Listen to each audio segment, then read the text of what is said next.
paesino, diciamo in provincia di Vicenza, e ho fatto tutti i miei studi a Trento, quindi un'università piccola ma anche con un certo prestigio in Italia. Ho avuto un percorso accademico, diciamo, un po' tormentato, un po' diverso.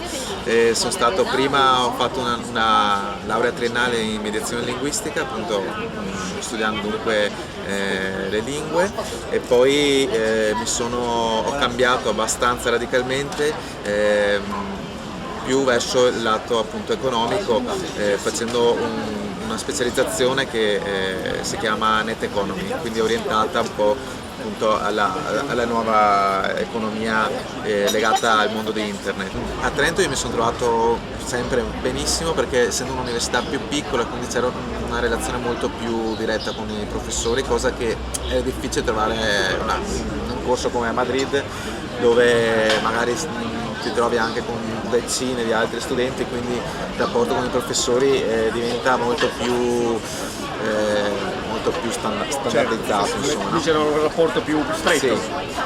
E a livello globale lì ovviamente Madrid loro hanno a che fare con numeri molto più elevati, quindi lì forse sì che ti trovi ad essere appunto un numero, nient'altro che forse una matricola, certo, diciamo.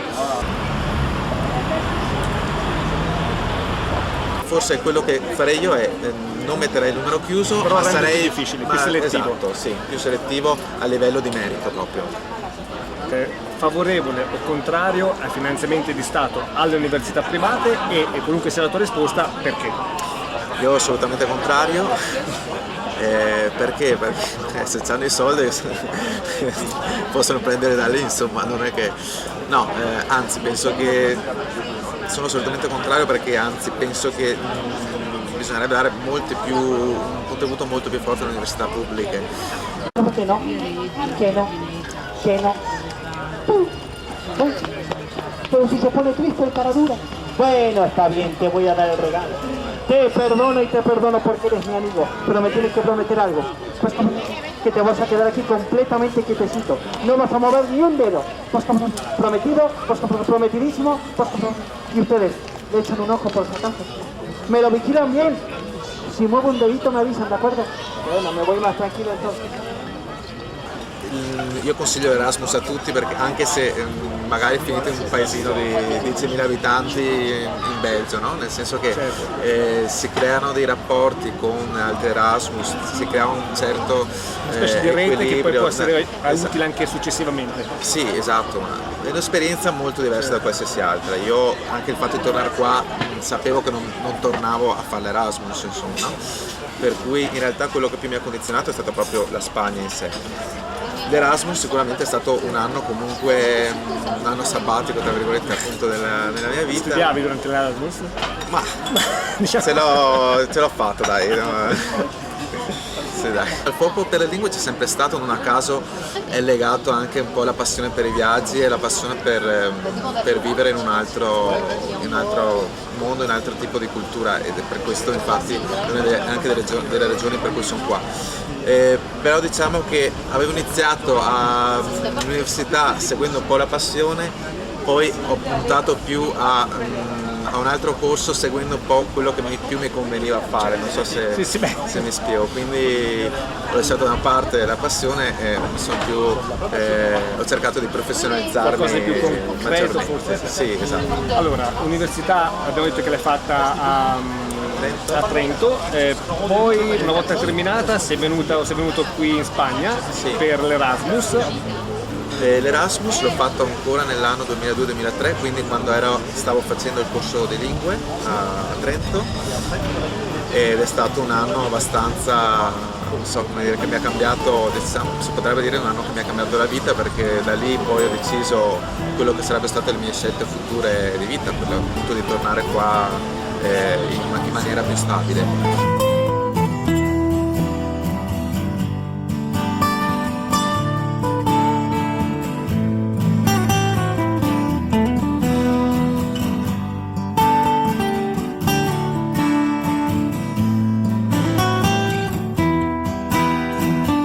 Cos'è Minube? Minube è uno spazio, una piattaforma per i viaggiatori. È difficile un po' da incasellare appunto con un termine, perché dà spazio a molte tipi di cose, no? E anche a molti tipi di profili, di utenti che utilizzano questa piattaforma. Basicamente la gente, gli utenti, che noi preferiamo chiamare ovviamente viaggiatori di Minube, entrano in Minube sia per consultare che per condividere le proprie esperienze di viaggio.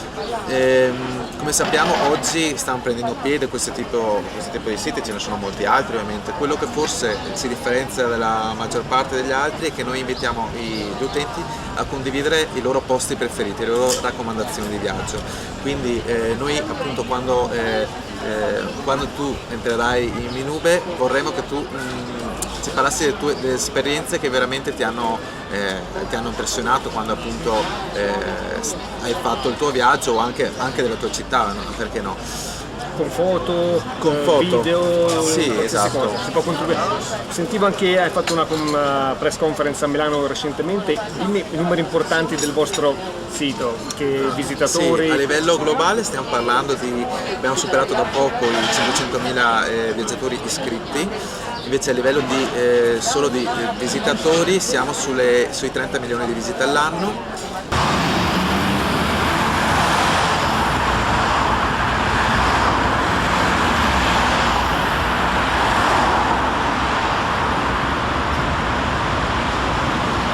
Come hai fatto a trovare il lavoro, che è anche un lavoro importante, che mi sembra parecchia soddisfazione? Come hai fatto?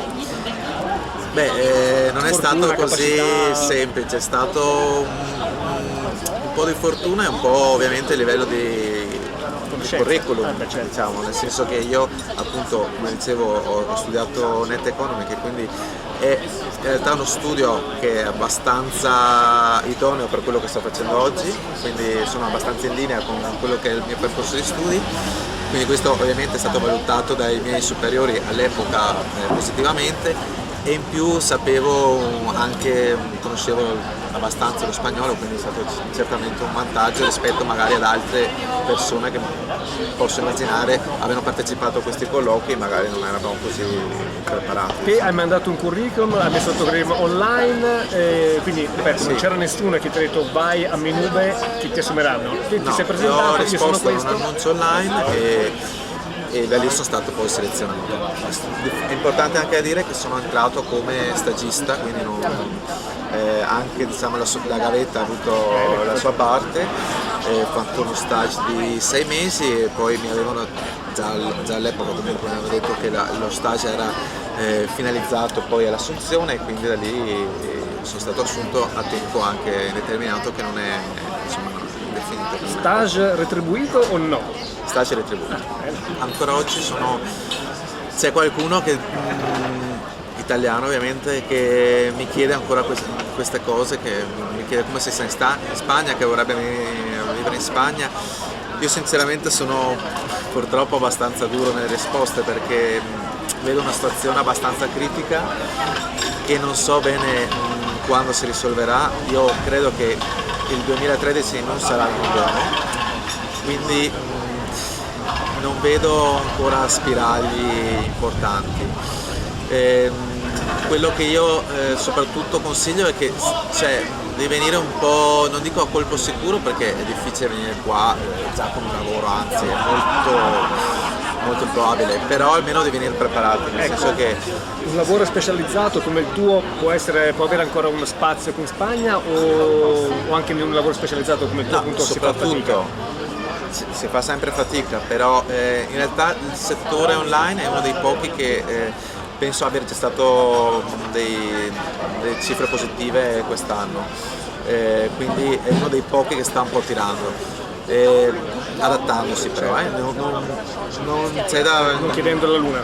Sì, non c'è appunto da venire qua sperando di fare soldi o fare grandi fortune, perché qua purtroppo bisogna un po' tirare la cinghia e essere disposti ad adattarsi. Bisogna anche sapere spagnolo, non è solo aggiungere la S ad ogni parola, bisogna parlare in maniera molto corrente. Sì, perché più che altro perché ti trovi a dover a che fare a dover competere con non so adesso quanti milioni siano i disoccupati in Spagna, quindi intanto, scusa Ciro, nel frattempo è iniziato un piccolo concertino di gitani fuori del bar, quindi ci farà compagnia per i prossimi restanti minuti dell'intervista. Dovremo un attimino alzare il volume per farci sentire. Bene, abbiamo l'accompagnamento musicale live. Sta arrivando il sole. E il sole che picchia in faccia.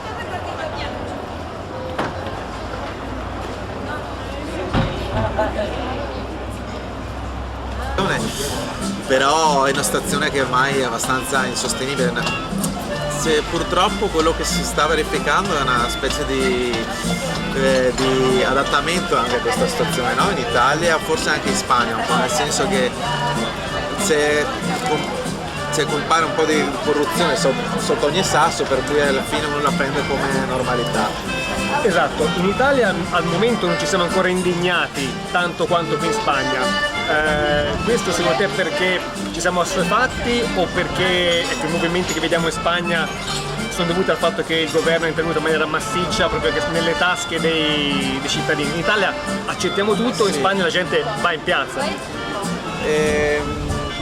Guarda, non sono proprio d'accordo, nel senso che ci sono certi movimenti di indignados qui, come appunto vengono chiamati, però forse non riguarda ancora proprio la maggior parte della popolazione, quindi a tutti gli effetti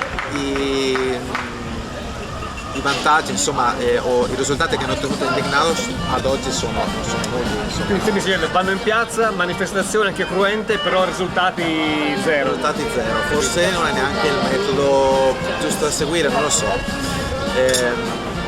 Io penso che in Italia si può essere contrari o no, però per esempio un movimento come quello di Beppe Grillo, sì, cose così, appunto, io non sono del tutto favorevole a queste cose qua, però vedo un certo elemento di novità o comunque dei risultati più a portata di mano rispetto alla classica manifestazione.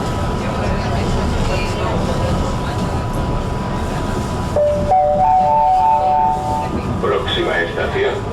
Santiago Bernabéu.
Io appunto sono abbastanza duro, quindi se per te che stai cercando lavoro è lo stesso appunto andare in Spagna o in Germania, io ti direi vai in Germania. Se tu per esempio non sai lo spagnolo o vieni in Spagna, ti direi studiati prima lo spagnolo, Formati, cresci. Formati. Se invece vieni qua magari per studiare, quello è tutto un altro discorso, perché qua perfetto. Però se vieni per cercare lavoro, appunto forse non è il momento, no?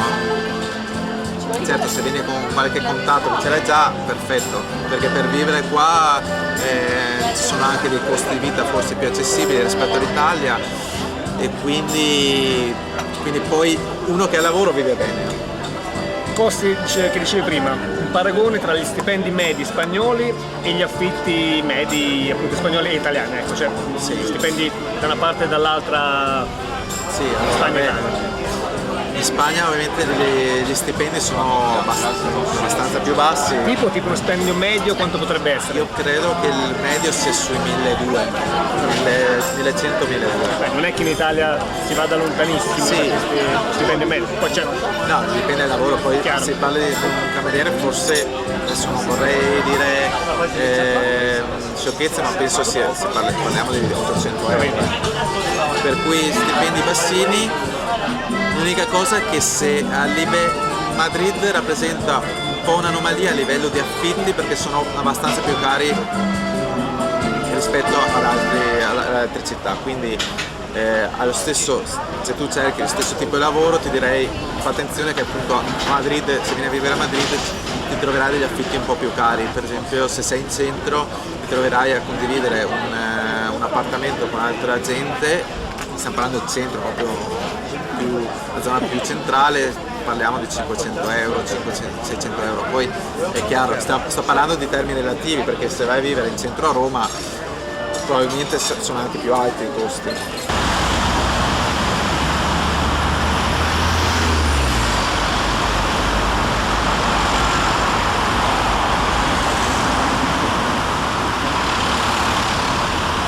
Prima di chiudere vorrei però darti ancora spazio per parlarci del tuo sito, della tua attività. Sì. Che, ripeto ancora il nome del sito è www.minube.it, ripeto